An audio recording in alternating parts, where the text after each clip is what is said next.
All right, we're on. You know what's funny is I did that whole countdown, and then I went to change the thumbnail, and I don't even have that thumbnail uploaded on my computer yet. So I just wasted 30 seconds for no reason. But yeah, fucking a, we're on. We're talking about House of a Thousand Corpses. Um, I don't know. I guess I'm not gonna waste any fucking time. Eventually, when I'm cool, I would like to do these videos and talk about like what I did throughout the week. But as of right now, no one gives a fuck about what I did throughout the week. So fuck it. Tell me, when did you first see this movie and tell me about how it went? All right, I saw it in theaters when it first came out. I mean, I like loved White Zombie and loved Rob Zombie like growing up, like his music and like his artwork and his stuff like that. So I was like, all right, right up my alley. Huge horror fan. Went and saw it. I absolutely loved it. The people that I went with thought it was super like corny and forced. They thought it was like they were trying too hard and all this shit. And I'm like, you need to realize what he was trying to do here. Like he was trying to capture that like Americana, like redneck, backwoods, like I don't know, like psychedelic type thing going on. And I don't think my friends like were mature enough at the time to like appreciate like what he was going for with that. Like, the whole like, sideshow redneck attraction type thing. And I don't know. I loved every minute of it. I thought it was awesome from Baby for the Win. Yeah. But yeah, I loved every minute of it. I thought it was awesome. I mean, right from the start, dude, when it pulls you in when, you know, they go to Captain Spaulding's, fried chicken and gasoline. Like it pulls you right in. I feel like a good movie should pull you in right from the start. Like, yeah, some movies are like slow and then that gradually reels you in. That movie pulled you in right from the start. When they were looking at all the attractions, like, the corny, like totally fake, like Monkey Boy and like all this shit that are on the walls. I don't know. I loved it from the start. It pulled me in right from the beginning. And I thought Sid Haig, I mean, obviously amazing performance as Captain Spaulding. And that's what hits you right in the face when they get robbed, you know, by them two dudes. It's awesome. Okay, right on. So man, you're lucky. You got to see it in theater. I didn't see it until I'm like I said, I'm like a late bloomer with all of this stuff, which is crazy for how obsessed with all this stuff I am nowadays. I saw this movie for the first time during COVID. That's how recent it was. Crazy. I'd started my journey into horror a little bit before COVID. I've always been into like darker things. It's kind of funny. I really started with true crime like as a small child when I was way too young, just because my mom's always been into true crime. So my version of horror was like those 1 hour long A&E documentaries about like Ted Bundy and Richard Ramirez. I do remember in fifth grade, I was going to a Christian school at the time. I remember very specifically in the car with my mom driving to visit my grandmother at work. Think about how old this is. I heard a commercial on FM radio for The Devil's Rejects coming out in theaters. And I remember in fifth grade, Christian school kid, hearing the name Devil's Rejects. I was like, what the fuck is this? I need to know what this is. I literally had this. I remember thinking this like image in my head of like guys going to hell and the devil telling them to like go the fuck away. Like, but I knew I'd never be allowed to see it. And I wasn't. So then, when I was first getting into horror, like extremely into it right before COVID, I had watched the Texas Chainsaw Massacre and I had watched The Shining. Those were like the first two I thought I needed to start with. And then for some reason I was like, I'm gonna check out House of a Thousand Corpses was the third one I checked out. Mostly because the title and because I had no idea what it was about and I thought it was like interesting. Like I'm like, oh, I have no idea what this is. All I know is some fucking rock star made this movie, so I'm just gonna go into it. And yeah, as soon as I saw it, like I said, it was like the same week I saw Texas Chainsaw Massacre. So that was not lost on me. I knew that it was basically just Texas Chainsaw Massacre, but dipped in like Rob Zombie's brand of acid. It's kind of like how I always explained it. And I think it's like the coolest fucking thing. It's like super unique. It's somehow like you almost can't put it into words. Like it is like the most Rob Zombie movie there is. I like to imagine like if I had a new girlfriend and I spent like one whole week just showing her like Rob Zombie music and White Zombie music videos, like no movies, just music videos, live performances. And then I take a week off, show her nothing. And then the next week we're watching movies and I just decide to put on House of a Thousand Corpses. If for whatever reason I skipped past the opening credits sequence where it says written and directed by Rob Zombie, I'd swear like she would go, "Oh, this looks like that fucking guy you just showed me last week." Like it looks like his brand of shit or whatever. It looks like incredibly Rob Zombie, which is sounds ridiculous, but that's kind of how I've always put like I literally have it in my notes here. This is Rob Zombie's most Rob Zombie movie. Like it just somehow it is.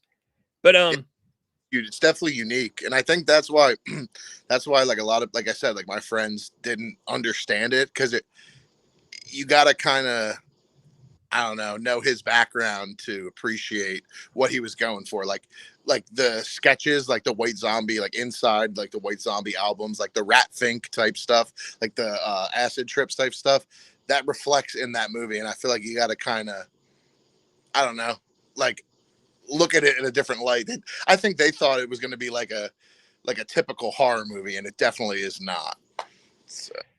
Especially in 2003 when it came out, because we were still in like the Scream era, which I love Scream, and I know what you did last summer, but I know some people don't. I like it because it's nostalgic for me. I was born in '93, so yeah, in that era, that was like the teeny bopper era of horror when you had these like high school, pretty rich kids, like getting into tough situations. That's like what it was at the time. Then all of a sudden, House of a Thousand Corpses comes out, and it's like the gnarliest thing.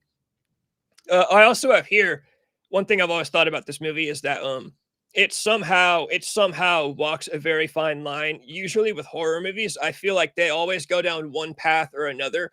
Horror movies are either like fun and kind of playful. You think of like fucking Killer Clowns from Outer Space, or like even Nightmare on Elm Street. Like Freddy's always cracking jokes and like comedy as a part of it. But House of a Thousand, or they walk down the path of they're just pure gritty and uncomfortable and violent, and that's like Texas Chainsaw Massacre, and it makes you feel almost inappropriate for watching. House of a Thousand Corpses somehow is both. Like it's very fun, just because it's so colorful and it's bright, and the characters are cracking jokes. But at the same time, it's like this shit's violent and this shit's like gritty and this shit's gross. It's not necessarily first date material. Uh, it's not as not first date material as the Devil's Rejects. You cannot show that to a girl until you're like 6 months in. Like you'd be pushing it. House of a Thousand Corpses, you might be able to pull out maybe like 3 months in, maybe if you're lucky, like 2 months in, but you definitely got to take a little bit of time before you just start pulling out Rob Zombie movies for this new girlfriend. But yeah, somehow I've always thought this movie it's fun. I think it's a great Halloween movie. Like it's fun, and it's also actually like kind of dreadful and hopeless in the way that I think horror movies should be. Right on. Yeah. It's funny. I don't mean to digress off of the movie itself, but when you said first or second date movie, like it brings me back to when I was dating this girl, and our first date, I was like, "Have you ever seen A Clockwork Orange? You should." And what a stupid dude. Her face was like not even like this guy's a weirdo. I couldn't even believe she saw me a second time and then dated me, because like what a weird thing to bring up to somebody. Like but that just reminded me of that. Oh, that's hilarious. That's yeah, sometimes you get lucky. But there are definitely I've heard cases about like guys will pull things out like that on like pretty early on in relationships, and the girls are kind of like, "Oh, Yeah. I don't know about this guy." Like Serial killer. Yeah, I was like, Stanley Kubrick, like this is a work of art. And it's like, you hear like the background music and it's like Baba, Baba. She's just like, what the fuck, dude? That just reminded me of that. But yeah, no, uh I guess talking more into like in depth of like the storyline, when they those two dudes go to Captain Spaulding's spot and they bust through the door, dude, and it's got a 6-shooter, and they zoom in on it, and it's just right in your face. Like, dude, that was just such a sick like way of filming the movie. Like everything was very zoomed in your face. Like Sid Haig, they zoom in on his face, like his eyes when they pop through the front door. Dude, just I don't know, phenomenal. And like you said, the humor they throw in it too, where he's like, you know, the guy goes in the bathroom and he's like, aren't you little Dick Wick or whatever? And he's like, from the hardware store, like a little like making fun of him, little Dick Wick, and like that's funny. They definitely humor in there, which is cool. One of the things about the humor in it is I like Rob Zombie's sense of humor. One thing that I think is, maybe it's weird that I think this way. When you look on, if you go to Wikipedia and you pull up House of a Thousand Corpses, it's classified as a black comedy, like a straight up horror comedy, which I kind of like completely disagree with. To me, Yeah, horror comedy is like, again, like Killer Clowns from Outer Space. To me, Rob Zombie's movies are, they're horror movies, but the characters just so happen to have a sense of humor. right, And it's not necessarily like Captain Spaulding is very funny, but he's probably not funny to a lot of people that don't get it. Like, I think right. he's hilarious. I'm sure you think he's hilarious. You know, we all think he's a quirky, funny guy, but yeah, maybe I'm just too picky about that. I, Nah, I think I I think it's a horror movie where they have a sense of humor. yeah, exactly. I agree. I wouldn't deem it a dark comedy at all. It's definitely a horror movie at its core that also has some humor to it. Definitely agree with you there. I wouldn't call it like Shaun of the Dead is like a dark comedy, like, not that. So, Yeah, yeah. That's always bugged me for some reason. I'm like stupid picky about stuff like that. The last couple of things I have before we just run down the plot is let me see. I mentioned that it's like a unique movie, and it's like the most Rob Zombie movie out of his movies. I think it's just the charm. I think that there's a reason for that. There's a 20-year anniversary edition of this Blu-ray. I own like 4 copies of it because I'm fucking obsessed and weird. And the 20-year anniversary editions have a director's commentary that Rob did just the year it came out, like a 20th year director's commentary, where he watched the movie again for the first time in like 20 years. And he talks about how he considers it a flaw and an insecurity nowadays. I think it's kind of what contributed to the movie. He talks about how the reason the movie, you see in every shot of the movie, like there's so much set decoration, the house is so overstuffed with like Halloween decorations and everything's bright and colorful, and the camera angles are always kind of shooting around and you get a lot of fast edits. He talks about how he was scared of the audience ever becoming bored with the movie, so he was constantly stuffing it with things to keep it entertaining. really. Especially, which is interesting when you think about, not to keep bringing up like the Devil's Rejects, but the Devil's Rejects, you're looking at hot dirt for like 80% of the movie. So it's crazy how much of a shift there is from the first movie to the second movie. But yeah, he talks about how it was an insecurity of his at the time. He was afraid of the audience becoming bored while watching the movie, so he kind of just overstuffed it with a bunch of shit. But I think all that shit that's what makes it charming. Like the house, dude, the house is incredible. The house is like a character in itself in the movie. Um, what else? I had like one or two more things. Horror comedy. I said Scott Humphrey, I think, is one of the movie's like secret MVPs, which is also one of Rob Zombie's secret MVPs. That was his like producer from the early days, and he used to write songs with him. And no one ever really talks about Scott Humphrey. Dude, the 5 songs, that's a good story. The 5 songs that Rob wrote and recorded, which is the title, the House of a Thousand Corpses song, Pussy Liquor, Everybody Scream, which is the Dr. Wolfenstein song, Run Rabbit Run, and then the cover of Brick House, where Lionel Richie sings along with him. Rob talks about, also in the 20th anniversary director's commentary, he never wanted to put his own original music into the movie, but the reason he did it was because if you wrote 5 songs for a movie, the studio, Universal Studios, would pay you in advance. They would pay you for your music. So he wrote and recorded 5 songs for the movie, turned it in, and then Universal Studios paid him, and then he took that money and put it right back into the movie. Because there's the whole story about how the budget with the movie was apparently like a disaster. Um, I actually have a book. You should check it out on Amazon if you ever want to read it. It's called House of Rejects. It's a book about the production of the 3 Firefly movies. It's a really cool little book. All the information in it, for the most part, you can find online, but it's cool to have it all in one little book instead of having to go on, like, this guy cites like magazine articles from 2001, like, and that's a bitch to find all the stuff online. But he talks about the production of it all, and when Rob first pitched this movie the whole plan was just Universal Studios would give him $1 million and then he would make a movie. And obviously, this movie cost a lot more than $1 million. Like the story of the movie is that he kind of has to keep going back to the studio asking for more and more money because he's so new and so amateur at the time that he doesn't really know what he's in for. You know, he doesn't really know how to balance the budget of a Hollywood production. And then, which I guess would bring me to like my second to last thing, the budget. You know, most of Rob Zombie's movies, when you buy them on Blu-ray or DVD, they come with like a documentary that's like the making of the movie. This movie does not because it was his first movie, and I think that's the biggest bummer. Because I think it'd be really interesting to see like a completely lost and amateur and rookie Rob Zombie walking around the set, like you know, like he got a pretty big deal for his first movie. You know, it's a Universal Studios movie, at least at the time it was, and he has to walk on set first time director. You know, he directed some music videos, but that was it. But yeah, I think that would have been really interesting to see that documentary. Like The Devil's Rejects has a great documentary. It's like a 2 or 3 hour long documentary about the whole making of the movie. Halloween is a 4 hour long documentary that I watch all the time. It's awesome. And then okay, I keep ranting. I'll stop in a second. Before we get into the plot, I know we talked about this, so I'll ask your take on it first. We both kind of agreed that Karen Black is kind of the star of this movie, at least in the middle portion. Why do you think that she gets that much credit? So I feel that way.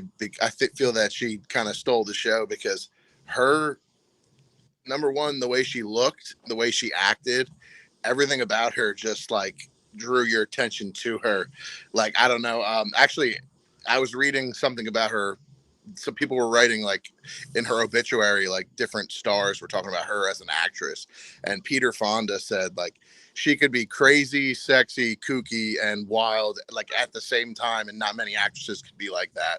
Like she could portray all those things. And I thought of her performance in House of a Thousand Corpses because that is all the things that she kind of created. Like she tried like the sexy aspect, which she had like the rotted out teeth and like whatever, but like she had like her boobs all the way up. She was acting like totally, like flamboyant, wild. I just think that the way she acted and the way she drew you in was one of those reasons. And the way she kind of was like almost like naive to where they were like joking about her and she didn't even realize. And then like I don't know if you remember, like her demeanor completely changed when she realized they were making fun of Halloween, and she like gave him this look like we take this, we take Halloween seriously. You guys think it's a joke, but like her whole facial, like her whole like facial expression changed like on a dime. I thought that was pretty cool. I don't know, just the way she acted and just the way she kind of like stole that role.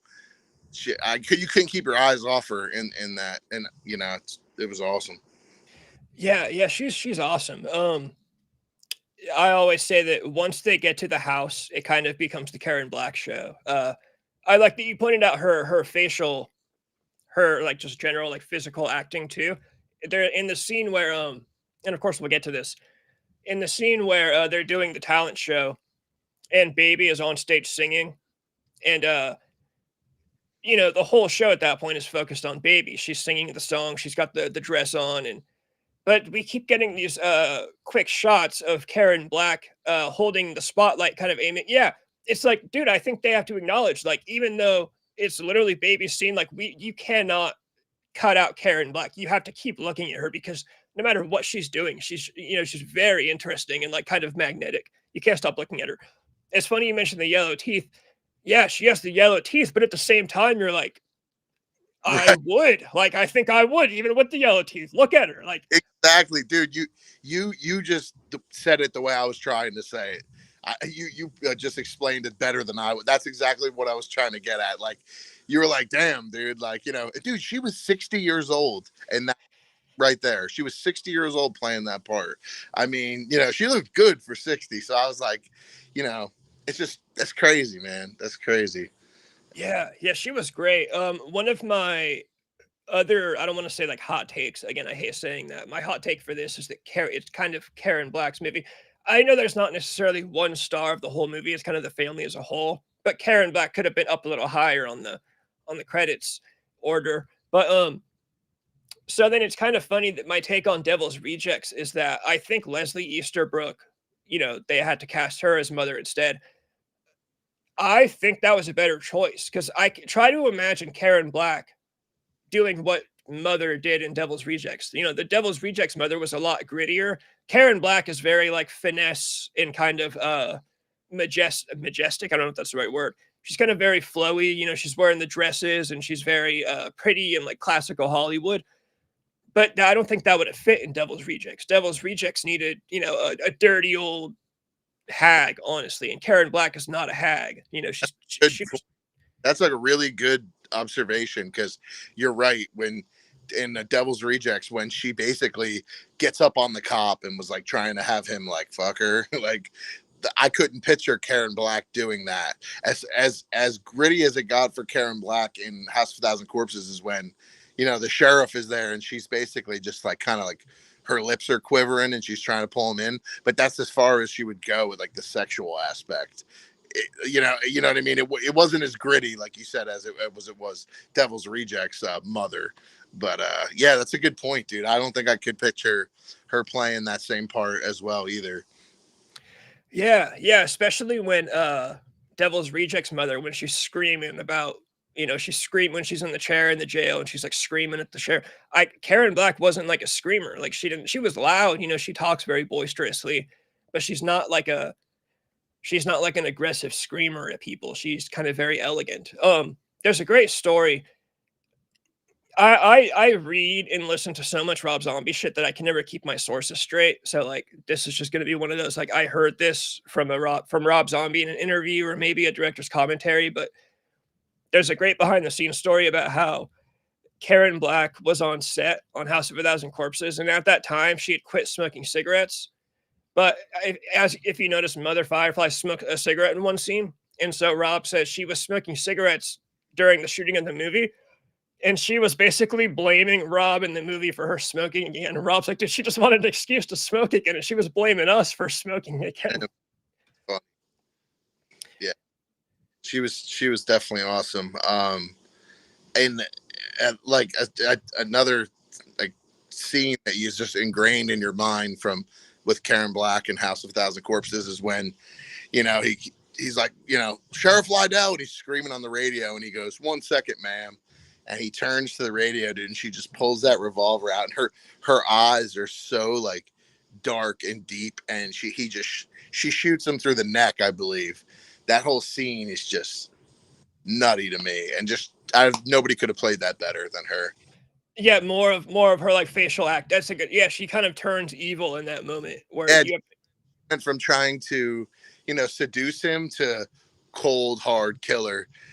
And I love that. I know we're jumping around here, but I love that how the other sheriff is freaking out. He's like trying to be a young badass the whole movie, but then when Otis comes out and he's got the 1911 and he's like calling him a pig, get down. You can read his lips, and he's like crying for mommy. I mean, amazing. The whole scene was just amazing.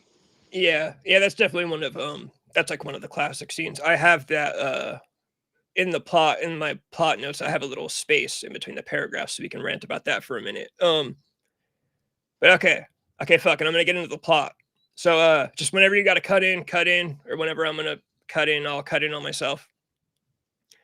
I'm bad at writing plots, so I basically the 8 pages is shortened. My original, when I write down a plot for like a movie, I'm like quite literally writing down like, dude, I had like 4 pages for the very first like Dr. Wolfenstein like show, and I'm like, dude, you need to fucking chill out, and like we're never gonna get through this. So I did try to shorten this. So plot run. I wrote the very first thing we get is a black and white old timey commercial for a fictional show called Dr. Wolfenstein's Creature Feature Show. I wrote a clear homage to the old school horror hosts and the shows they hosted. Originally, I had written, which I think is great because to me, this movie, you kind of could sum it up as like Rob Zombie's love letter to horror. Like, he clearly just has all of his influences in this. And I think Dr. Wolfenstein, he's like one of those Elvira horror, he's showing horror movies on late night. I always thought that was really cool. Then let me see. Then we cut to another commercial, this time an advertisement for Captain Spaulding's Museum of Monsters and Madmen. I wrote, I love this as the intro for the character of Captain Spaulding. It shows us his quirky nature right off the bat. when I saw this movie for the first time and I see him promoting his famous murder ride and his fried chicken all in the same commercial, I remember thinking, like, what the fuck is this? Like, what's going on? And I think that also perfectly sums up Spalding. And then I wrote, now we get to the actual movie. We start off at Captain Spaulding's Museum of Monsters and Madmen. A caption reveals that it's October 30th, 1977. The whole set, like the building and the signs, are all really cool. You can't stress enough how badass every set in this movie looks. We see Sheriff Houston filling up his car. So now we know that Spaulding's joint is also a gas station. And then I wrote, talk about a master capitalist. This man knows what the people need and what the people want, and he's willing to sell it all for the right price. Which I think in the 70s weren't there were probably more joints that were like those random bizarre mixes of like, here's a gas station that sells fried chicken that also has an attraction in the back. Like, I don't think we really get places like that anymore. You see that still in the South. Like I live in South Carolina and I'm from the North.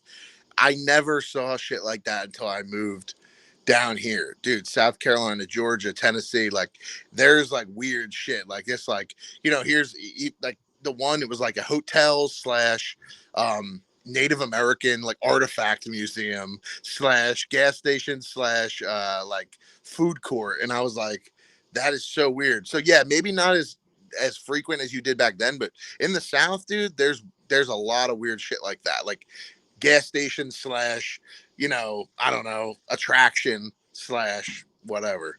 So Oh yeah, that's badass. Yeah, see, I figured that just was done away with, like, if it was ever even real. But I figured it was, because you think about like shopping malls in the 70s used to have like grocery stores in them, right. and yeah, especially in California, dude, we don't have. I mean, unless I'm just not aware of it, but we don't have anything cool like that. Right. So then so then we get this little scene of Spalding and this old man named Stucky basically just hanging out at Spalding's shop, talking about bullshit. Stucky's bummed out because he wants to trade his autographed picture of June Wilkinson, but it looks like when she signed the autograph, she wrote his name on it, and obviously, among autograph collectors, that devalues an autograph.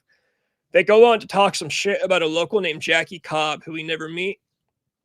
And I had originally written a note on this part that I think of this as kind of like a Quentin Tarantino style of writing. They're not talking about anything important to the plot, but at the same time, it's how we learn about our characters. Like this whole scene pretty much gives us the character of Captain Spaulding. Like he talks shit better than anybody. He's got that fucking southern draw. He's he's not afraid to say shit, and he'll talk shit. It kind of introduces you to him in a perfect way. And I do think I've seen comments online. I've seen both sides. I've seen people say they love this, and I've seen people complain about this dialogue, the way they're like it's a waste of time. I don't think that's true at all. Like I said, it's the way you get to know characters. And it draws you right in. Like, yeah, even though it wasn't like significant, and like you said, we never met the person they're talking about. You got to it introduces you to the character, like you said, perfect. Like when he's he's mopping with that dirty ass mop water, and he's like, I don't know why you hang out with that fucking asshole, and he's talking like how vulgar he is, and his like how abrasive he is. That introduces you to Captain Spaulding, like right there, regardless of what he's talking about. I think that was kind of a good way to segue into, like you said, learning the character right off the bat there. Yeah, I definitely agree. So next paragraph.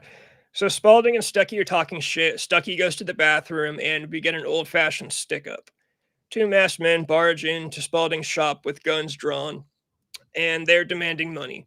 After a little back and forth between Spaulding and the burglars, Spaulding's assistant bursts through the door and attacks one of the burglars, while Spaulding shoots the other with a gun he's either had on him this whole time or pulled out from under the counter. Then Spaulding stands over one of the burglars, and we get a POV shot as if we're on the ground and Spaulding is standing over us, shooting us in the face. My big note for this is like something like a big deal that I love about Captain Spaulding. And then so I also have to bring up Devil's Rejects. The way Spaulding is not afraid of death at all, in the least. So in Devil's Rejects, you get when the sheriff finds him, and Spaulding basically encourages him to kill him when he says, "You better start the killing right here." And then in this scene, this guy's got a fucking gun held to Spaulding's face. Spaulding's just talking mad shit. one of my favorite little details of that scene is when the amateur burglar has the gun up and he accidentally shoots up at the ceiling. To me, this is terrifying. Now, not only is there a guy who's holding a gun to you demanding money, you've now learned that he's a complete amateur, has no idea how to handle guns, and he's aiming this gun at you with his finger on the trigger. Like, this guy's gonna fuck up and shoot you on accident. But Spaulding does not give a single shit. He does That not care. starts laughing with like hysterical when he shoots the ceiling.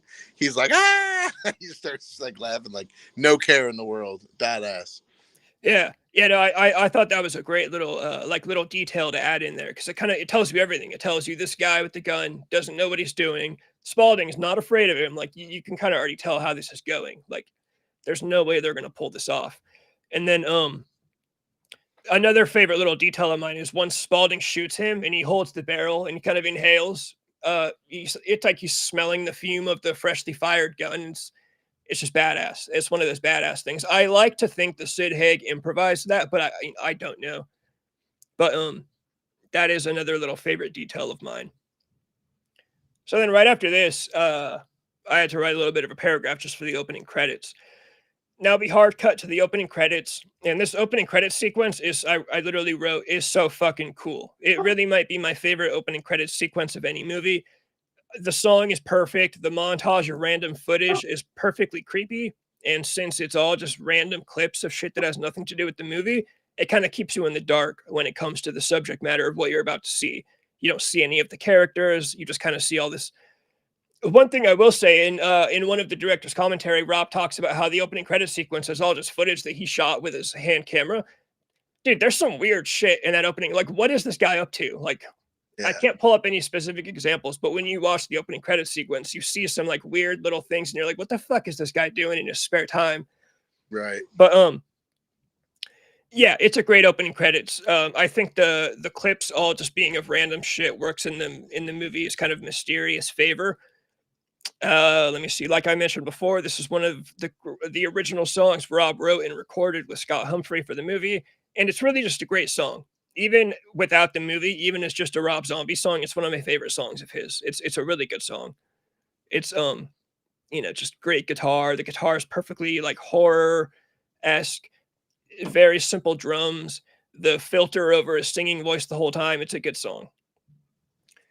So now we meet our protagonists, four kids, or I guess they'd be young adults.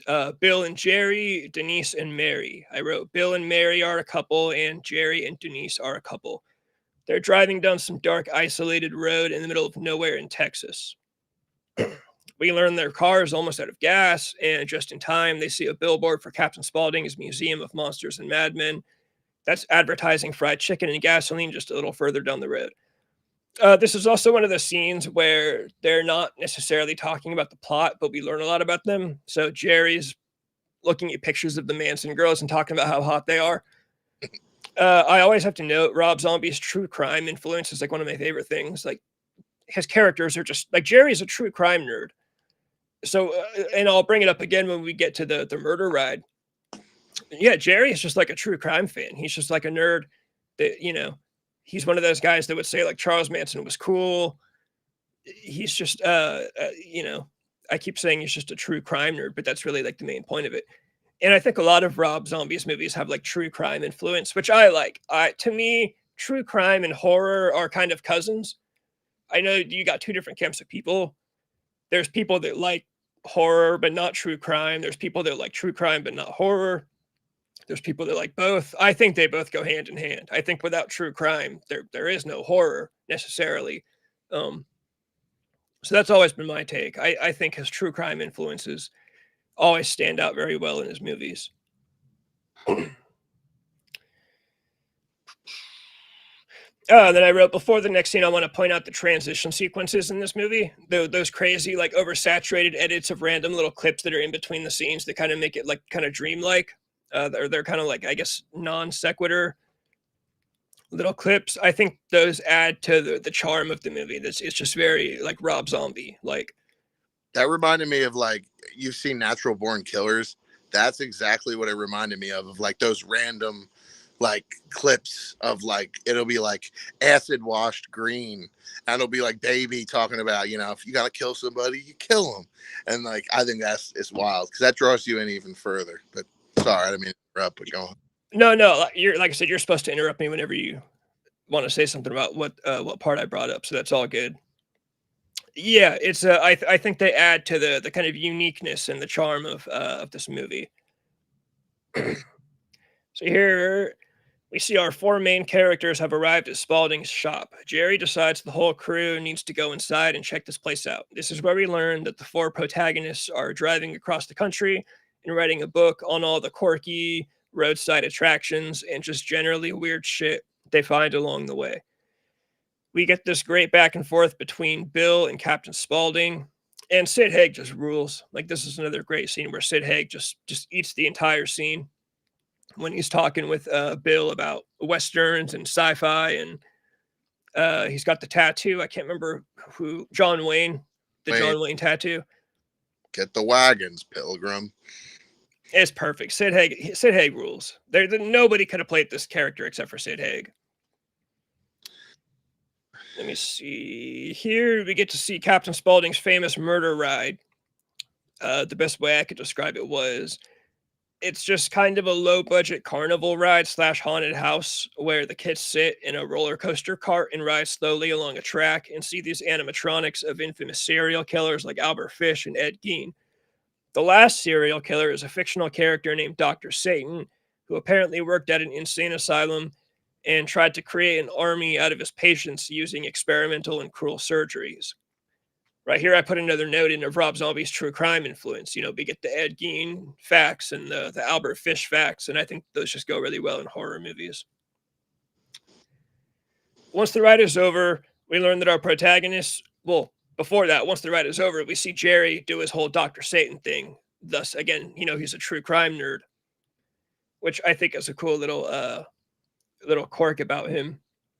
Once the ride is over, we learn that our protagonists are driving to Denise's dad's house.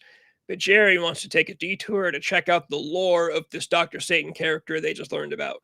Spaulding gives Jerry directions to a tree that Dr. Satan was supposedly hung from in the past, and with that, the four kids get back on the road.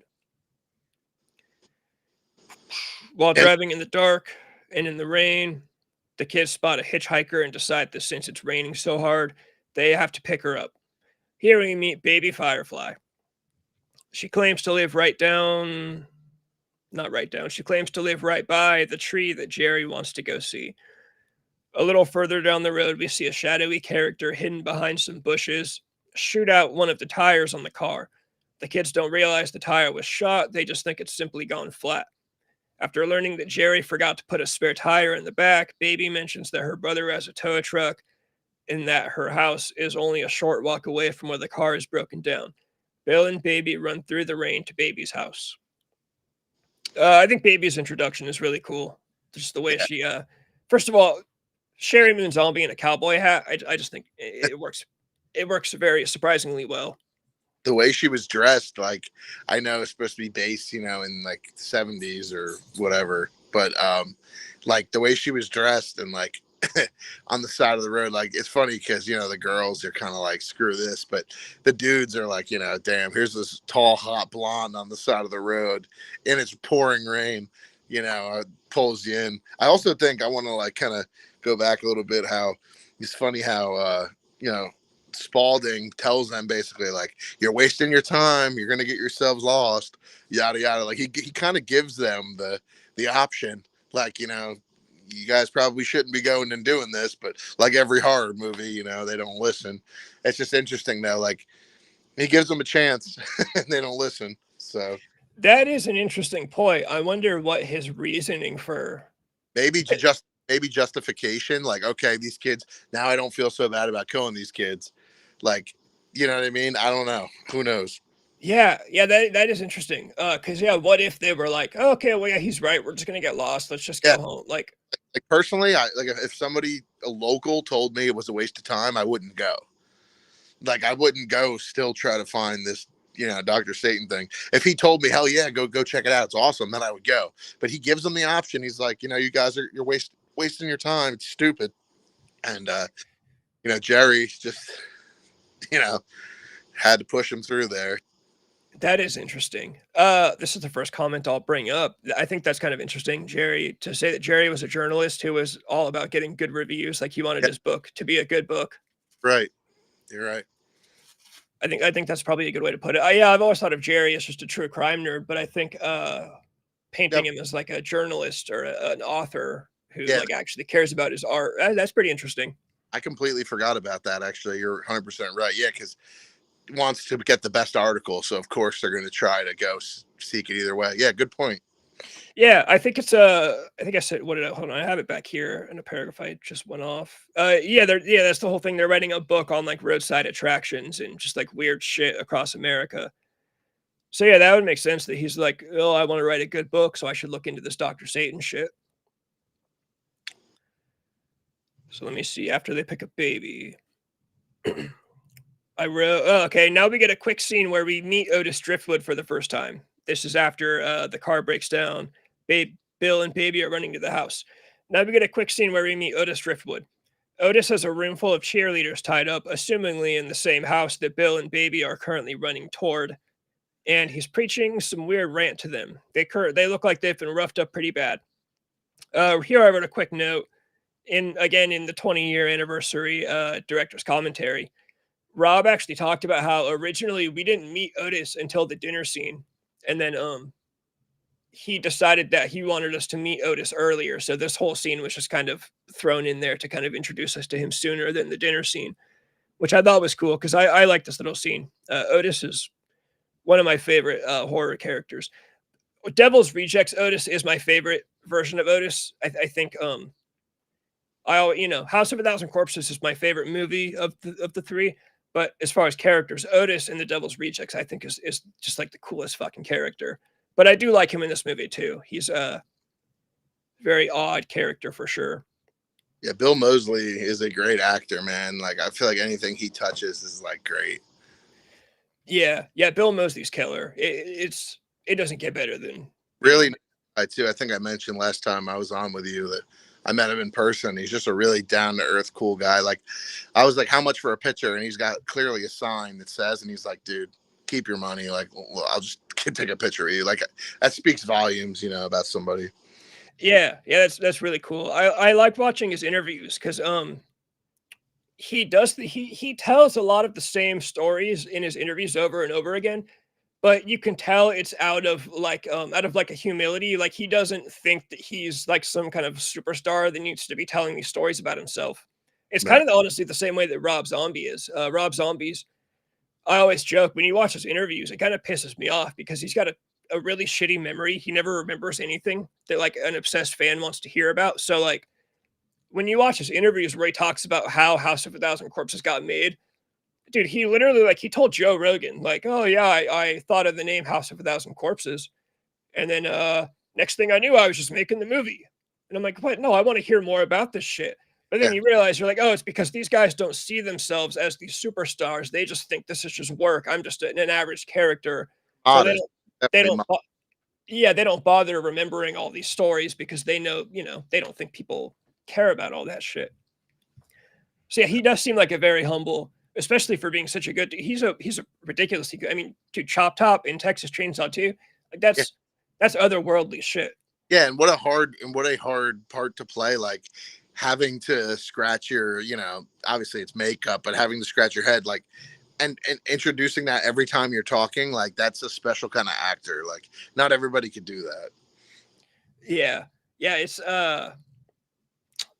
it cannot be said enough how cool Bill Moseley is. Let me see. So after meeting Otis, we see Bill and Baby arrive at the house. The house is decorated by people who clearly have eccentric taste, is what I wrote. The house is kind of a character in itself in this movie. Bill asks if Baby's brother with the tow truck is ready, and Baby tells him that her brother is already on his way to get the others who are sitting in the car. Real quick, back at the car, we meet Rufus Jr. Firefly, aka RJ.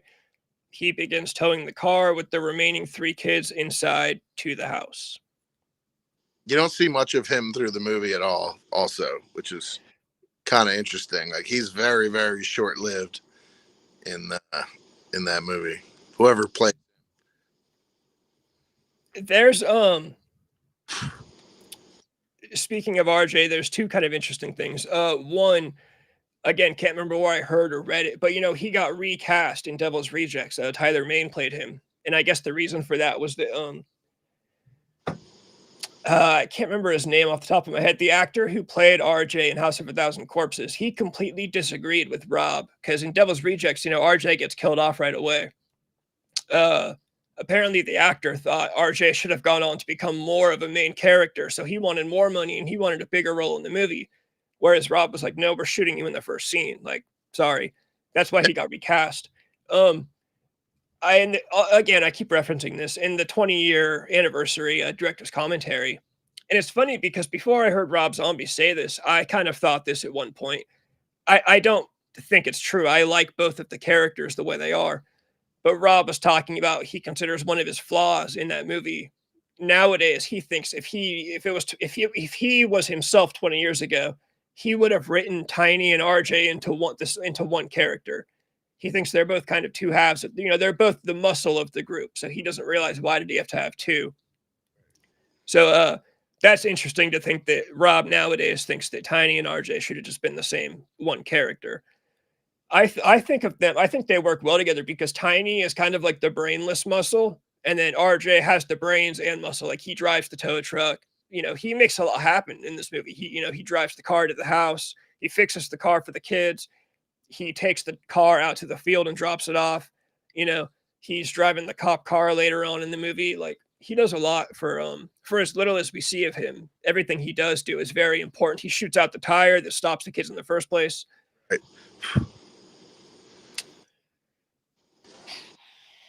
Let me see. Back at the car. Yes, we met RJ. All right. So we spend some time with Bill and Baby in the living room of the house. Baby makes hot chocolate and tries to seduce Bill. And I had to write this note.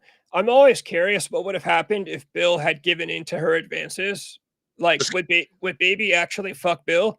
And then I wrote, we learn later that Baby is apparently into necrophilia, so maybe she would have killed him and then fucked him. Like, how different would this movie have been if Bill gives in and Baby kills him right here? Like, I was just gonna say that. Because, like, dude, and I mean, how you see what she looks like in that scene? How could he like hold back? Like, when she takes the whipped cream, she's like, not the only thing sweet in this house. Like, he really had to, like, his girlfriend wasn't there. Like, I would have fell for that. I would have wound up dying, but I would have fell for it. I would have died too. Bill is a man of great morals that every man should aspire to be, but will always fall short. Like that, it's a great scene. But yeah, I always wonder like how different of a movie would it be if Bill's like, because I don't see Baby. Obviously she likes. Here it continues on, and then I'll get to this. Let me see. But Bill resists her seduction, and RJ and the other three kids arrive at the house. And then here we go. No, during that scene, we get a cutaway of some footage of Baby kind of being sexual with a skeleton. So I don't see her like I don't think she would have fucked Bill. I think she would have killed Bill and then fucked him when he was Yeah. dead. I have a note here. Those little cutaway scenes of Baby fucking a skeleton, basically. Again, one of those things I've read online that I can't remember exactly where, but I've read that in the original cut of the movie, usually the original cut's always way more graphic, and they have to, they send it to the MPA to get the ratings, and they rate it X, and then they have to cut a lot out of it to get a rated R. Apparently, a lot of the footage that needed to be cut out of the original was this scene. Um, I've read that in the original, like cutaway parts of this section, you see Baby actually orgasm, like Baby actually orgasms with the skeleton, and like it gets a lot weirder with her fucking the skeletons. So I thought that was pretty interesting. You can definitely tell like when earlier on when Rob and Sherry are younger, like Sherry was a lot more willing to do like she's completely naked in these little cutaway parts. Right. Whereas now she's kind of evolved into more of like a tasteful, she just played Lily Munster. You wouldn't even dare thinking about seeing her butt in like the new movies. Whereas in all the old movies, it's pretty much like a staple of Rob Zombie's movies that you see Sherry's butt or you see like Or a tit. Yeah. yeah. But yeah, so I thought that was interesting that apparently, yeah, in the original cut there was more. of the baby and the skeletons. And then I wrote, I would definitely be interested to see the uncut version, which it sounds like we're never gonna get because it sounds like all that footage is lost. So, anyways, and I literally wrote, so anyways, now all the kids are at the house. They're sitting on the couch while baby watches TV. And I wrote, and here we meet fucking Mother Firefly. Mother walks into the living room and basically steals the show. She seems to have a thing for Jerry. And Jerry seems to have a thing for her too. There's that moment where Jerry kind of seems to get lost, like staring at her. Mother invites the kids to stay for dinner while RJ works on getting a new tire for their car as it is Halloween Eve and the family celebrates every year. And yeah, obviously we talked about this. Just great scene. Karen Black rules. She's smoking a cigarette in her own living room. That's perfect, like perfect 70s woman behavior. Yeah, then they're basically like getting fed up with like the whole thing, and I forget who asks, but they're like, how long till we get the wheel? And she's got the like Virginia Slim in her, and she goes, probably only a couple of hours. Like, and they're just like, couple of hours, like they're thinking like this is gonna be a bing bang boom, get me out of here type thing, and then I love that the way she does it, like, I'll probably only a couple of hours, like you're gonna be stuck with these people for quite a while. Yeah, that is a good point. The way she says it, like it's no big deal. Like, you'll be out of here in no time, just a couple hours. So now we have the dinner scene. Oh, this note I had to write again. I learned this in the director's commentary in the 20-year anniversary edition. So it's cool that you actually brought up Stanley Kubrick earlier. The candles, all the candles that are around the dining room at the dinner table at the dinner scene, those candles are from Barry Lyndon. Oh no shit, Rob Rob not was Rob not was saying that he was saying that one of the set decorators that he had was the guy that did the set decoration for Stanley Kubrick and Barry Lyndon. So he had all those candles saved in like a storage unit, and he thought, "Oh, I'll bust out the Barry Lyndon candles." no shit. Probably my least favorite Stanley Kubrick movie, but interesting nonetheless. Yeah, it's a cool little connection. Stanley Kubrick. I mean, I'll often say that Stanley Kubrick is the greatest director of all time. Like it's in the same way that I think the Beatles are the greatest band of all time. Like it's just kind of the way it is, in my opinion. I So agree. there's it's a cool little connection to know that he's got a Stanley Kubrick connection. So after that, let me see. We meet Tiny Firefly in the scene. Tiny is cleverly named as he most certainly is not tiny. Mother So tells Tiny to go upstairs and get Grandpa for dinner. While we wait for Tiny and Grandpa, Mother tells the kids the story of Tiny's father, Earl Firefly, aka the Professor, which I don't really know where the name of the Professor comes from, but I know when you look anything up about him, even on the action figure I have, it'll say his kind of nickname is the Professor. The story of Tiny's father, Earl, trying to burn down the house to get rid of the evil spirits, thus resulting in Tiny's burned face and him always wearing a mask to cover it up. so I'm gonna just cut you off real quick. So something I thought about when I was like watching it the other night, and I was like looking for like things to write notes on. Like, I don't know if you noticed, like when you know the scene goes to where she's showing Tiny getting burnt, and it's a guy, screaming and holding his face. If you look, he's like a normal sized person. I don't understand how he went from. I mean, maybe I'm looking too far into it, but like how he's what, 8 foot tall. Like I don't understand how that like kind of. I don't know. I just don't know how that happened. Like they show in the one scene, they show him getting burnt, and he's clearly like about 6 foot tall. How does he turn to be like 7 foot, 8 foot tall? I don't know, but it's just something I thought about when I saw it. Yeah, I'd imagine it's just one of those like mistakes, or they don't think about it, and then It's whatever. But I was just thinking about that. I was like, what the hell?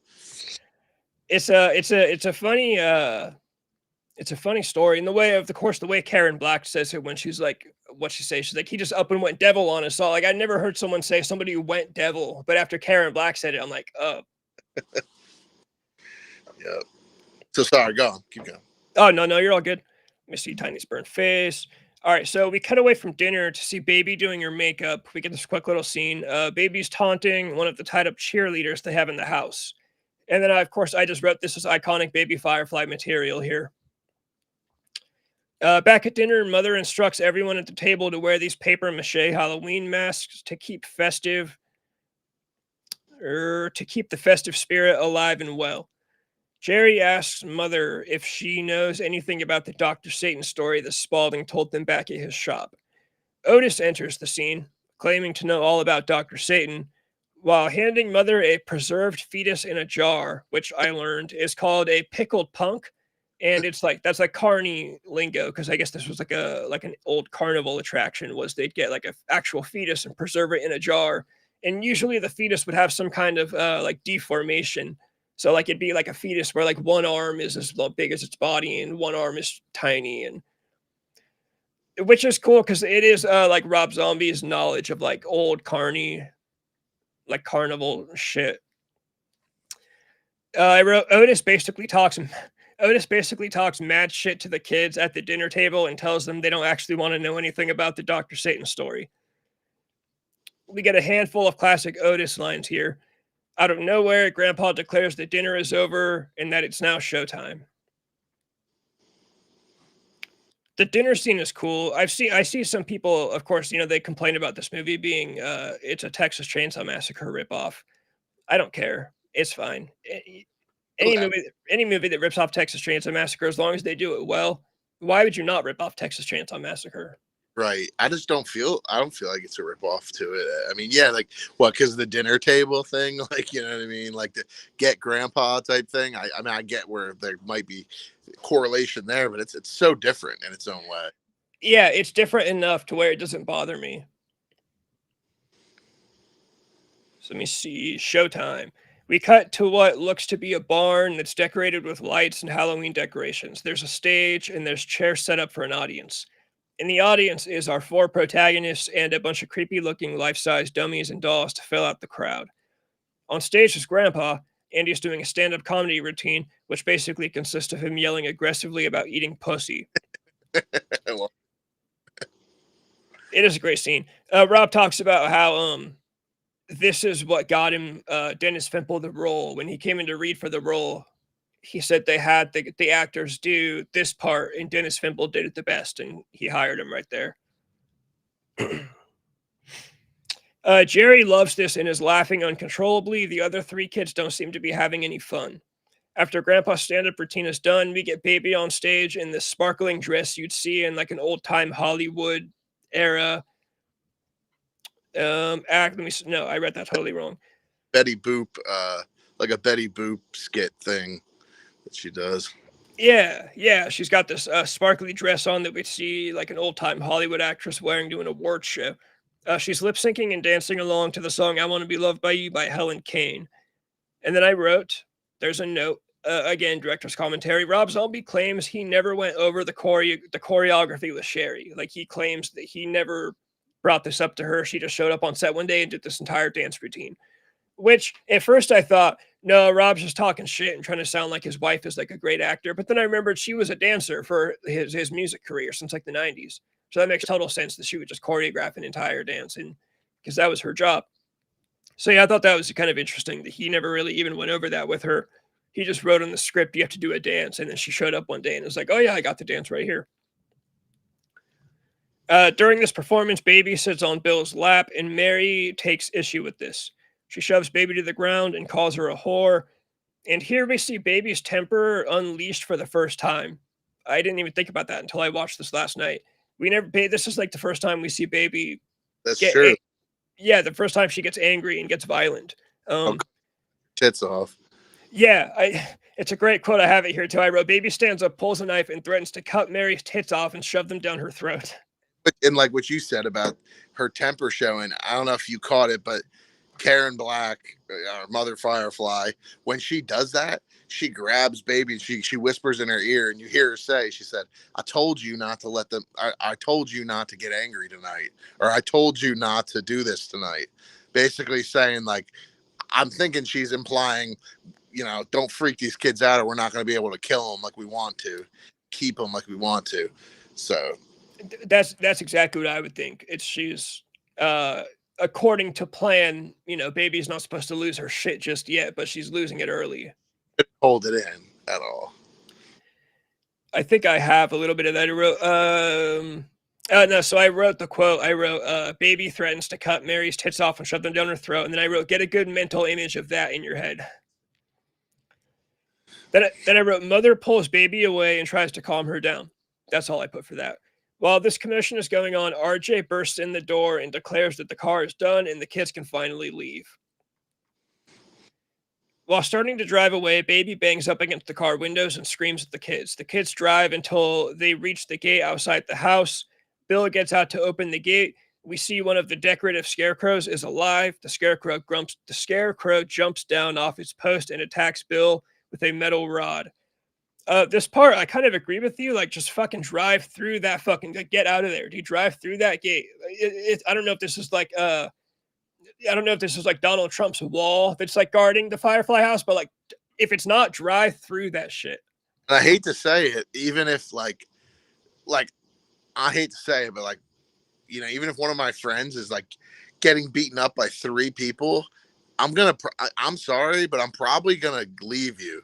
Like, I hate to say it like that, but like at that point, they're trying to kill you guys. Like, nobody thought to like, just get in the car and try to run them over. I don't know. I mean, thank God I've never been put in that position, but it's scary as shit. I was gonna say, yeah, Jerry could have gotten in the driver's seat and tried to run over Otis or something. He never even thought to try that. He just got out, and yeah, I wrote, Jerry gets out and tries to help Bill and is attacked by, well, Otis hits him with the rod first, or the scarecrow number 1. We don't know it's Otis yet. And is attacked by a second, much larger scarecrow. The first scarecrow unmasks it and reveals itself to be Otis. The larger scarecrow is revealed to be Tiny. Tiny starts dragging Denise out of the car. And then I wrote, now we're in full-blown conflict mode. Like, the family has obviously been set up to be the antagonist the whole movie, but now they've actually physically attacked the kids. Like, now this is where shit starts getting different. But yeah, I never thought about that either. Jerry could have just tried to run over Otis with the car. I mean, something, they were just, I mean, again, you don't know until you're in that position. They're freaking out. I mean, first off, I don't know. I probably wouldn't have even got out of the car in the first place, because when baby gets to the window and starts smacking, like, right there shows you these people are mean business. Like, they're not just going to go away. I would have tried to, just bump through the gate. Yeah. I feel like that wasn't the only way out too. Like, there could have been somewhere else they could have left. I almost think the gate was just used for like a plot device, because I don't know. I don't think in real life there's actually a gate at that house. Now I'm just nitpicking it like everything, but all right. So after the attack, we fast forward to the next day. It's no Halloween. We see RJ getting in his tow truck and begins towing the kids' now destroyed car to an undisclosed location. We cut to Denise's dad at home as he calls Sheriff Houston to report that his daughter and her friends never showed up. We learned that Denise's dad knows the sheriff. It was a quick little scene. I also love the little fun fact that Denise's dad is like the old guy from Saving Private Ryan. Yes. Dude, I didn't realize that till I watched it. Like, and I was like, no way. Like, what too crazy? Like a Steven Spielberg movie and then a Rob Zombie movie. Like, what transition? It's hilarious. So now we get to see the aftermath of the attack. We see Mary waking up tied to a chair with a gag over her mouth and a dunce cap on her head in what we can assume is either Otis's room or Otis's art room. Otis talks mad shit to Mary. We get more classic Otis Driftwood dialogue here. Mary asks where Bill is, and we get a montage scene of Otis torturing Bill while baby dances to the song Brick House by the Commodores. Classic scene here, of course. After this montage and Otis's barrage of shit talk, Otis reveals to Mary that he has not only murdered her boyfriend Bill, but he has turned him into Fish Boy, which is basically just a Fiji mermaid, another carny attraction. But instead of the monkey as the top half, it's Bill. And then I wrote another note that says Rob Zombie's old school carnival influence in this movie is great. So now we get a great scene where we see, I wrote, two great actors get to go at it. Two police officers show up to Captain Spaulding's Museum of Monsters and Madmen. Deputy Wydell and Officer Nash are here to ask Spaulding about the directions he gave to the four kids. We get this tense back and forth between Spaulding and Wydell until Spaulding agrees to draw out the same directions for the cops that he gave to the kids the day before. Wydell, yeah, played by Tom Towles or Tom Tolles, however you pronounce it. Him and Sid Haig back and forth with their shaved heads. It's a cool scene. They're both really big guys. I would have liked to see them fist fight if we saw Spaulding and Wydell like get into a fight. Maybe Nash has to break it up or something. Because Tom Tolles is awesome. I don't know if you've ever seen Henry Portrait of a Serial Killer. No. If you get a chance to, it's from like 1989. It's Tom Tolles, Sheriff Wydell. He is one of the main characters. It's based off of Henry, what's his name? Serial killer Henry Lee Lucas. Yes, it's based off so this director got a budget and it was a very small budget for a horror movie. So he decided to just use a real life story. And it's basically Henry Lee Lucas just walking around like Chicago or wherever he lived. And it's a very gritty, low budget, violent movie. It looks like a 70s movie, but it's like late 80s. But yeah, I think you would really like it. All right, so here we get the infamous skunk ape scene. We cut to this entirely random little scene where the colors are completely oversaturated of a man talking about a skunk ape, whatever a skunk ape is, basically raping his wife, and then he threatens to kill the skunk ape. This also cuts back and forth to scenes of a dream sequence that Denise is having where she finds Dr. Satan's grave. Then I wrote the skunk ape thing. I guess this was a leftover from the original cut of the movie. I read that originally, and this is in the book, House of Rejects. Originally, Rob had shot scenes of the kids talking to more locals around the town. And this was one of them. They interviewed this older couple who told them about the skunk ape that causes trouble around town. Apparently, there was an entire scene and character that was cut out of the movie called Miss Bunny, who's like this older lady that was very into like classical cinema and the golden age of Hollywood stuff. So that would have been interesting to see like more footage of the kids driving around Texas, like asking random locals questions about shit. Denise wakes up, and now we see that she is tied to the bed. She's tied to a bed, wearing what looks to be an Alice in Wonderland dress. Tiny enters the room with a bowl of cereal and sits down to eat while keeping an eye on Denise. Agatha Crispies is the name of the cereal. I love that. Like, I just think that's the funniest shit. Like they had to use some like, creative name, and Agatha Crispies. Like, love that. It is hilarious. When I first saw this movie, I didn't even know who Agatha Christie was, so I didn't understand it. When I first saw it, and I heard that it was like a pun, I remember seeing a comment about how funny it was. In my mind, I thought what it was saying was, I got the Crispies, so like Agatha Christie. But then I learned who Agatha Christie was, and I learned, oh, that's why it's funny. Yeah. Let me see. This scene I really like. Denise starts crying and begging Tiny to let her go, and Tiny literally just reaches over and unties her hand and lets her go.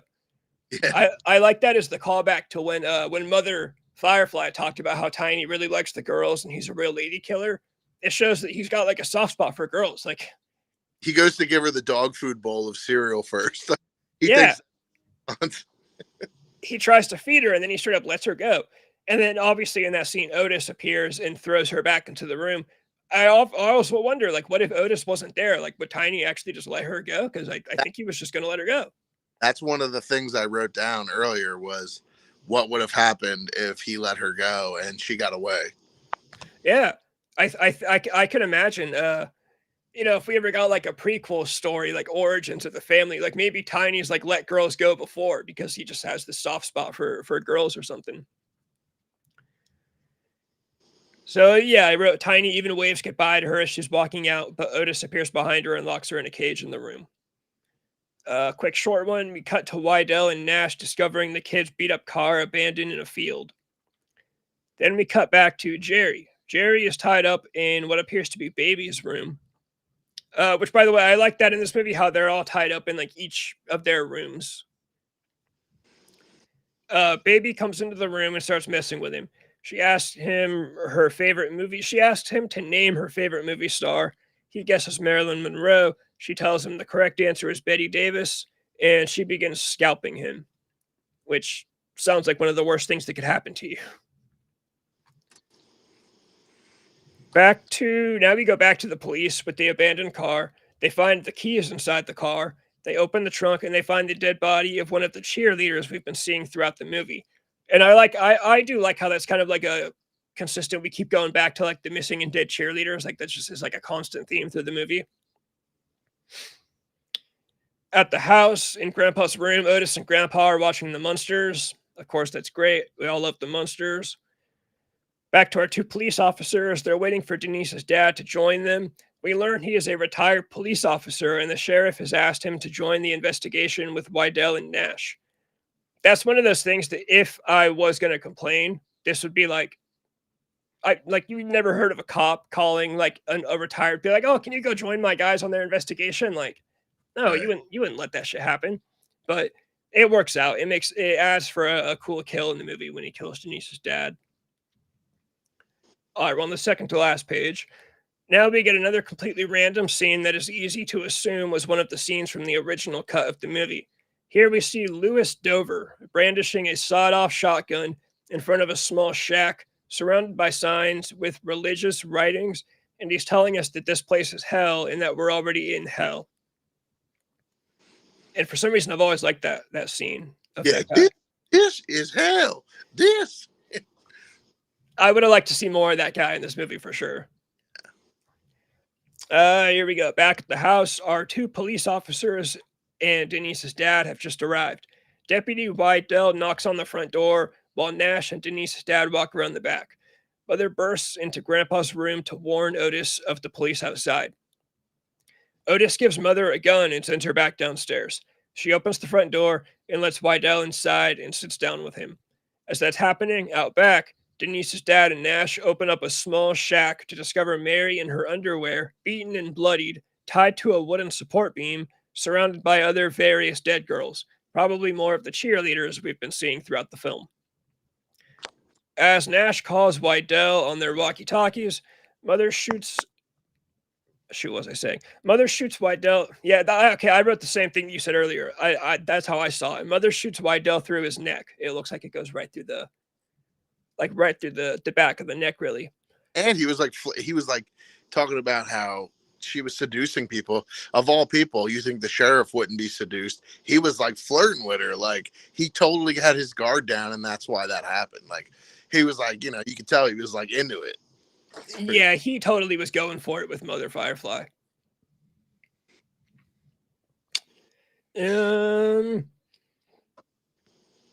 Yeah, Mother shoots Wydell through his neck. Denise's dad starts to run away and is shot dead by Otis, who has just appeared. Otis then demands Nash drop his gun on the ground, orders him down to his knees, and shoots him in the head at point blank range. The behind the scenes of this scene is super interesting. So, back in fucking 2003, or even earlier than then, when this movie was still with Universal, when Rob did they do like pre-screenings of movies with all the executives in the studio and the big wigs of the studio, Rob talks about how all of the people at Universal Studios hated it because they thought the scene was particularly cruel to police officers. And I thought it's funny because today it would be celebrated. And I don't want to get too into this, but in the climate Right. we live in today, any scene where you shoot a cop, dude, people in like our generation would be fucking cheering, which is terrible. But it's crazy how back then that was a big thing. They were like very nervous about this because they didn't want people to think that Rob Zombie or Universal was being like mean to cops in their movies. And then some people complain about the way that Nash actually puts his gun down. I've heard people say that no cop would ever actually lower their gun. And then Like it was totally like he turned into a complete bitch. That's what I think. What we were saying earlier, like he was this badass. He's like, I don't know who this old cop is, but tell him to stay out of my way. Like he usually the ones that talk like that are the biggest pussies, and like just like the fate, like the the just like the his face when they zoom in and he just how terrified he is. I think at that point he didn't even care. He was just like freaked out, just threw it down like a bitch. That's what that sounds to be pretty spot on. That's what, again, I think in one of the director's commentary, Rob Zombie was saying that he's had people say to him, you know, a real cop would never actually put his gun down. But Rob said it was to show that Nash was a bitch the whole time. He was just talking tough, and he wasn't ever really, you know, this brave, kick-ass police officer. All right, and then now it's Pussy Liquor time, which is like one of my favorite things. We hear the song Pussy Liquor start to play, another one of the original songs written and recorded by Rob Zombie and Scott Humphrey. I wrote, it's seriously a banger. We see Baby in these badass jeans with the ass cut out of them. Dude, like Amazing. I wish I could convince a girl to, not even just because I'm like, oh, I'm a dude and I like asses. Like even like fashionably and stylistically, I think these they're just badass. These look like fucking 1970s. Like this is a fucking groupie. She doesn't care. It, Amazing. it's it's a cool scene. We see Baby wearing these badass jeans with the ass cut out of them. She's walking into what has to be Rugsville's premier liquor store, Red Hot Pussy Liquors. This is one of my favorite things Rob Zombie has ever come up with. I actually own a couple of shirts with Red Hot Pussy Liquor designs just because I think it's such a clever title. There's a clothing brand called Local Boogeyman, and he's done a couple Red Hot Pussy Liquor. He does a lot of licensed Rob Zombie merchandise. I have like two of the same shirt. Then I've got a separate one. I can never really wear them because it's not always appropriate to wear a shirt that says Red Hot Pussy Liquors on it. But they're like two of my favorite shirts. Inside the liquor store, we see that RJ has accompanied Baby on the booze run.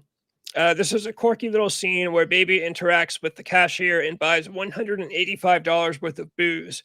And then I wrote $185 in 1977 money, too. I can only imagine how much that would be in booze back then. Be like $300-400 today. It'd be ridiculous. All right, we're almost there. Now we got clips showing that Otis is meeting with Denise's dad. No, I read that completely wrong. Now we got clips showing that Otis is messing with Denise's dad's dead body. It's revealed that Otis has cut his face off. Downstairs, the family have the remaining three kids tied up and wearing what appear to be full-size rabbit costumes, and they're all dressed up for Halloween. Otis walks downstairs, and we see that he's wearing Denise's dad's face. Otis does a hat trick throughout the three movies. In every movie, he cuts off someone's face, Right. which is Right. the coolest thing. But the one in where it's Denise's dad is the best, I think, where he's like, you know, who's your daddy? And then he's like in her face, and she Yeah, realized, give daddy some sugar. Like, bro, how twisted. that was literally the next sentence too. I wrote, he forces a kiss onto Denise while wearing her dad's dead face.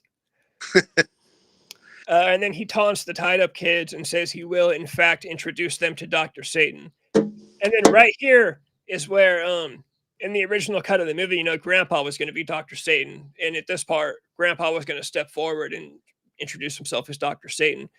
The original script is online. It's really interesting. Really like a fun read. And this is part of why the budget kicked up because once Rob Zombie shot the film, he thought, well, it's kind of anticlimactic to just make Grandpa be Dr. Satan. So he went back to the studio, got some more money, and then they reshot the whole third act of the film and made an actual character of Dr. Satan. The Devil's Rejects has the most interesting original script. If I'm talking about original scripts, there's a part where it's like implied that Baby is not actually their child. She was like a kidnap victim when she was a small child, and she's basically suffering from a, what's the thing where you fall in love with your captor? I don't know. There's like a psychological term for it, where when you get kidnapped, you might start to fall in love with the person that's kidnapped you. But anyways, that's a whole separate movie. We cut to the family walking the tied up kids out to the middle of the field in the dark. They have this big wooden contraption that lowers a big box underground. Mary breaks free and runs away, and Baby begins chasing her. We get these intercut clips of Otis yelling his iconic run, rabbit, run lines as the chase is going on. Baby catches Mary and stabs her to death. And then I wrote, "Here we get babies now, iconic, maniacal, and childlike laugh." And then another note that I learned from the director's commentary, Rob says that Baby's laugh was completely improvised. He had no idea it was coming. Baby never said, "I'm going to do this laugh." He just, they were shooting and she started doing this fucking laugh. So back at the wooden contraption, the family throws Jerry and Denise into the box and lowers it underground. A bunch of things that can only be described as underground creatures break the box open and take Jerry away. These creatures, I'm pretty sure, are like Dr. Satan's experiments, like basically patients of his that he's turned into these weird fucking creature things. And that's what's on the cover of the DVD. Yeah, I think they're called ghouls. Like if you look on any like IMDb page or whatever, they're called ghouls. But I think it's just whatever you want to call them. It's interesting that that's the thing that's on the cover because they're like nowhere near a main character. You know what I mean? They're, you see them for Right. like 2 minutes. Definitely is one of like the coolest like DVD covers ever, though. Totally freaky. Oh yeah, it is a great cover. Denise cries as she hears Jerry screaming. She walks around a bit and runs into a creepy old man who's also wearing what looks to be some kind of animal costume. Another one of the creatures also appears, and the creature and the old man tear off Denise's rabbit costume and leave her alone. I have a side note again, director's commentary. Rob said that when they pull off her rabbit costume and then they just walk away from her, he looks back on that now and thinks that was a terrible idea because why the fuck would these things just take off your clothes and then leave you Right. there? He says that the reason he wanted to get her out of the rabbit costume was because one, he just got tired of the rabbit costume, and then two, he wanted her in the Alice in Wonderland dress to kind of portray the otherworldly nature of the underground area where she is. Um, he says he probably could have done a better job finding a reason to get her to lose the rabbit costume. I guess if I was in his shoes, I would have just had her take it off. Like maybe it's just fucking hot, and she's like, "I'm gonna get this off so I can run faster," something like that. Back to up above ground, the family place. Yeah, we see the family place Mary's dead body on a pyre. Down below again, Denise walks into a long tunnel with walls that are covered in skeletons. And then I wrote, "This must be the House of a Thousand Corpses," of course. She begins walking through the tunnel. When she bumps into a skeleton, it startles her and she starts running. She finds a doorway and pushes through it to find a huge kind of cathedral looking room. When she walks through that, she finds herself in Dr. Satan's waiting room. All of his patients are watching TV and waiting for the doctor. She sees Dr. Satan further ahead, and he has Jerry on a surgery table with his head open and bleeding from basically everywhere. Dr. Satan, I wrote, Dr. Satan is a sight to behold. Dr. Satan's like impossible to describe to people that have never seen the movie. Like it's the things attached to the ceiling that are, it's a cool looking character. Earl Firefly suddenly appears. You may remember him from Mother's story about how Tiny was burned. Earl seems to be Dr. Satan's right hand man. He is trying to catch Denise. Denise runs away. As this is going on back above ground, the family lights the pyre with Mary on top of it on fire. A burial by fire of sorts. Denise is running through underground tunnels while Earl pursues her. She reaches a dead end. Earl takes a heavy swing with his axe. Denise ducks. Earl hits a support beam, bringing the whole ceiling crashing down. Earl and Denise are buried underneath the wreckage and debris. Above ground, now we see that it's the next day. We see Denise wake up. She climbs up the debris and is able to push through the ground. I put a note here that says, this part's really interesting. When Denise gets back above ground, the whole color palette of the movie kind of changes. It looks like the Devil's Rejects because now it's daytime. It looks hot out. She's on like a dirt road, so it's kind of funny how like foreshadowing that was. The end of House of a Thousand Corpses kind of looks like Devil's Rejects. Right. Same kind of car too. Yeah, yeah. Spalding's driving like kind of like an old school. Yeah, that is crazy. And then, all right, last one or two sentences. She wanders onto a dirt road and flags down a passing vehicle. We see the driver is Captain Spaulding. Spaulding assures her that he will get her to a hospital. Once she passes out in the car, we see Otis sit up in the back seat with a knife. We slam cut to Denise on Dr. Satan's operating table as she screams, and then it's over. Amazing movie. Yeah, it's a great. I don't. That- I mean, I know that- some people don't like. Not everyone has to like the movies I like, but I don't get people that don't like it. It's so fun. if you're a horror fan, I just can't understand not liking that movie. And it has every part of a good horror movie, and the ending phenomenal. Like, yeah, like of course we kind of we saw it was Spalding, we kind of figured out it was going to be some kind of jump scare or some kind of like he was in on it thing. But when Otis pops up out of the back seat and that music just goes like Yeah. fuck, just a great movie. I've Great. heard some complaints about people say they don't like the way that when we're meeting all the bad guys, you have all those intercut videos of like babies saying when someone needs to be killed, you kill them. Somebody was saying that this ruins the surprise because it lets you know right away that like these are bad guys. But I people was like, but then people I think thought, well, not every movie needs to be like a guess who mystery about who the bad guys are. right, people think like too in depth of like that movie for me 10 out of 10 as a horror movie. um you know, we definitely got to talk about Devil's Rejects next time, because a lot of people prefer Devil's Rejects over House of a Thousand Corpses, which I think is interesting. They're both really good, but It's a hard choice to me. It's so here's what I always say. House of a Thousand Corpses is the kids these days call certain movies their comfort movies, like movies they can put on anytime and watch anytime. House of a Thousand Corpses is my personal favorite movie and my comfort movie. I don't know if I mentioned this to you. I know I've mentioned it here on stream before. When I used to work at a grocery store, I used to stock shelves and I was allowed to listen to music in one earbud. yeah, I would just listen to House of a Thousand Corpses. But The Devil's Rejects, I think, is I would understand people that people say it's his magnum opus. I think artistically, I would not argue if you told me that The Devil's Rejects is, in your opinion, the best story that Rob Zombie's ever told. I would say, okay, I do think Halloween 2 is up there, which is one of my hot takes because everybody hates Halloween 2, but I think Halloween 2 is one of the best stories he's ever written. But yeah, The Devil's Rejects is certainly a more interesting story than House of a Thousand Corpses. But House of a Thousand Corpses is just so charming and like unique, and it's so colorful, and it's just crazy. Like I said, it looks like Texas Chainsaw Massacre dipped in acid. right. Um, we do have to do Devil's Rejects. Completely off topic. The next thing, do you want to do Devil's Rejects next, or do you want to do Easy Rider next? Dude, I'd love to do Easy Rider next. That is like one of my favorite movies of all time. Like, I know it's not in the same genre, but I feel like that would be kind of right up your alley with like that time in America, that hippie psychedelic, and Karen Black's in it. What I was actually, that's Karen Black's first movie that she was in. I was gonna say, yeah, I don't care about genre. I want to do Easy Rider because one, I've only watched it twice, so I need an excuse to watch it some more times. And then two, I definitely can tell that you know more about it than I do. I've So seen it it, at least 15 times. yeah, for Easy Rider, I definitely want to like. I'm gonna say you take the lead if you're down. Yeah, sure.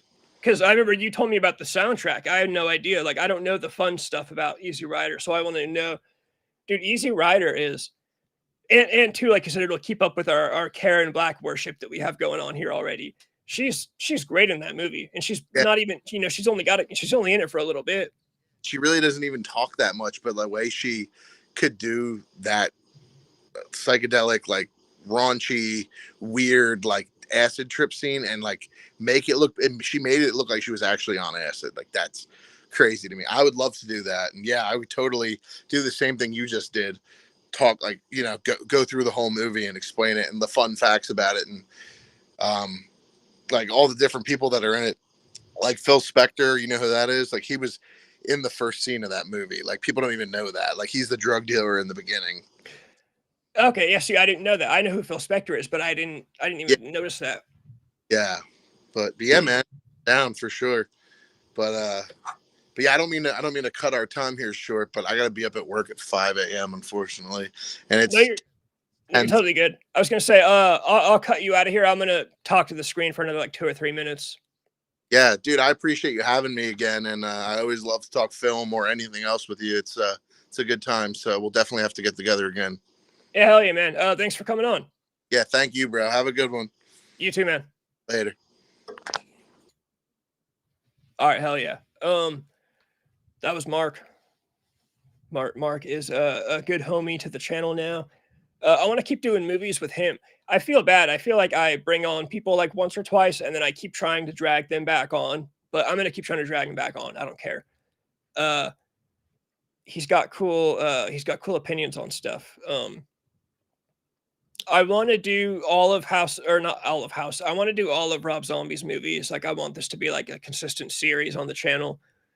You know, Rob Zombie's filmography, but I don't necessarily want to do them all in order. So yeah, next time I definitely want to do Easy Rider. I think that will be the next thing that we do. Easy Rider is interesting. Easy Rider is kind of technically one of those movies where like you could watch it and complain that nothing really happens. It's kind of just two guys riding bikes and like life goes on. But to me, that's kind of the interesting part of it. Um, you in the chat, I notice I've not been ignoring you. It's just when I'm talking to someone else, I try to just pay attention to them. But I've been looking at some of your comments, and I know you're a big Rob Zombie fan. There's a comment up here that you said, if I can get back to it.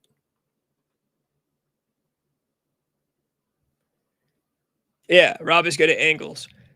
That everyone has always said, even people that like hate Rob Zombie's movies, they've always acknowledged that like he knows how to shoot a good looking movie, which I think is